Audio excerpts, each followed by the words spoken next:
അസ്സലാമലൈക്കും. നമ്മുടെ ഇന്നത്തെ പോക്ക് ചെറുപുഴയിലേക്കാ. ഇക്കൂന്റെ ഒരു ഫ്രണ്ടിനെ കാണാൻ പോകുന്നേ. നീയും വന്നോളിന്ന് പറഞ്ഞപ്പോ ഞാനും അങ്ങ് ചാടി ഇറങ്ങി.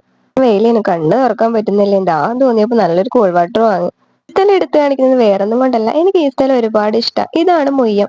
ഇവിടെ ഇവർ തന്നെ നട്ടു വളർത്തുന്ന ഒരുപാട് പച്ചക്കറികൾ ഇവർ റോഡ് സൈഡിൽ നിന്ന് വെക്കുന്നുണ്ടാവും. മരുന്നടിക്കാത്ത പച്ചക്കറികളാണ്. ഞങ്ങൾ ഇടയ്ക്ക് വാങ്ങാറുണ്ട്.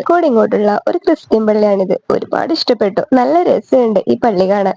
വീഡിയോ എടുക്കാൻ തോന്നി. അങ്ങനെ എടുത്തതാണ്. രമണീയമായ പള്ളി. ഞാൻ അടുത്തൊന്നും ഇങ്ങനെ ഒരു പള്ളി കണ്ടിട്ടില്ല. പോയിക്കൊണ്ടിരിക്കുമ്പോഴാണ് ഒരു മൊഞ്ചുള്ള ആൺമേല് ഞങ്ങൾ ശ്രദ്ധയിൽപ്പെട്ടത്. അതിനെ ഒരുപാട് നോക്കി നിന്നു. പീലി വിടർത്തുന്നുണ്ടോന്ന് അറിയാൻ വേണ്ടി. ഇവിടെ പീലിയൊന്നും വിടർത്തിയില്ല. ഏതായാലും കണ്ടതല്ലേ എന്ന് കരുതി ഒരു വീഡിയോ എടുത്തു. അങ്ങനെ ടൈം തന്നെ ഒരു സിപ്പും കൂടി വാങ്ങിയിരുന്നു. പോയിക്കൊണ്ടിരിക്കുമ്പോ ഇങ്ങനെ എന്തെങ്കിലും കഴിക്കാൻ നല്ല രസമാണ്. ഞാനും ഇക്കും കൂടി അത് ഷെയർ ഇട്ട് കഴിച്ചു. ക്ഷാമമായതുകൊണ്ട് അധികം ഹോട്ടലുകളും അടച്ചിട്ടിട്ടുള്ളത്. ലാസ്റ്റ് ഒരു ഹോട്ടലിന്റെ മുമ്പിലെത്തി. ഹോട്ടലിൽ നമ്മൾ വേഗം കൈയെല്ലാം കഴുകി ചോറിന് വേണ്ടിട്ട് വെയിറ്റ് ചെയ്തപ്പോ ചോറും എത്തി.